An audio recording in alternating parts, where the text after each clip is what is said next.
আপনি কি টাকা দিয়ে টাকা বানানোর কথা ভাবছেন? কিভাবে টাকা রাখবেন বা কোথায় ইনভেস্ট করবেন বুঝতে পারছেন না? তাহলে ভিডিওটা আপনার জন্য। চলুন তাহলে এক নজরে দেখে নেই আলো ছড়ো 24-এ। টাকা দিয়ে টাকা বানানো শিখতে পারা মানেই আসল স্বাধীনতা। কারণ টাকা খরচ করলে ফুরিয়ে যাবে, কিন্তু সঠিকভাবে বিনিয়োগ করলে সেই টাকা আরও টাকা জন্ম দেবে। এটাই সফল মানুষদের আসল শিক্ষা। তারা শুধু উপার্জন করে না, বরং তারা উপার্জনকৃত টাকাকে এমন জায়গায় লাগায় যেখানে সেই টাকা সারা জীবন তাদের জন্য কাজ করে।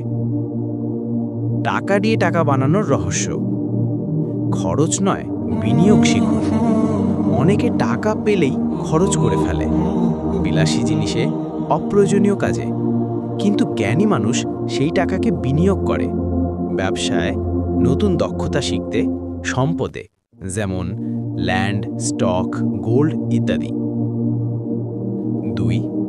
টাকাকে কর্মচারী ভাবুন। ভাবুন প্রতিটি টাকা হলো আপনার একজন কর্মচারী। যদি ঠিক জায়গায় কাজে লাগান, সেই টাকা প্রতিদিন আপনার জন্য নতুন টাকা তৈরি করবে। 3. ছোট থেকে শুরু করুন। বড় টাকার প্রয়োজন নেই, সামান্য টাকা দিয়েও বিনিয়োগ শুরু করা যায়। ধারাবাহিকভাবে শিখলে, ধৈর্য ধরলে ছোট টাকা থেকেই বড় টাকা তৈরি হবে। 4. শিখুন আর ঝুঁকি ম্যানেজ করুন। টাকা দিয়ে টাকা বানানো মানে ঝুঁকি নেই তা নয়, কিন্তু যারা শেখে, হিসেব করে এগোয়, তাদের ঝুঁকি অনেক কম হয়। বাস্তব শিক্ষা: শুধু খেটে টাকা আয় করলে সারা জীবন পরিশ্রম করতে হবে, কিন্তু যদি টাকা দিয়ে টাকা বানাতে শিখে ফেলো, তাহলে এক সময় টাকা তোমার জন্য কাজ করবে আর তুমি স্বপ্ন পূরণ করবে। মনে রেখো, বুদ্ধিমান মানুষ টাকা খাটায়, অবুদ্ধিমান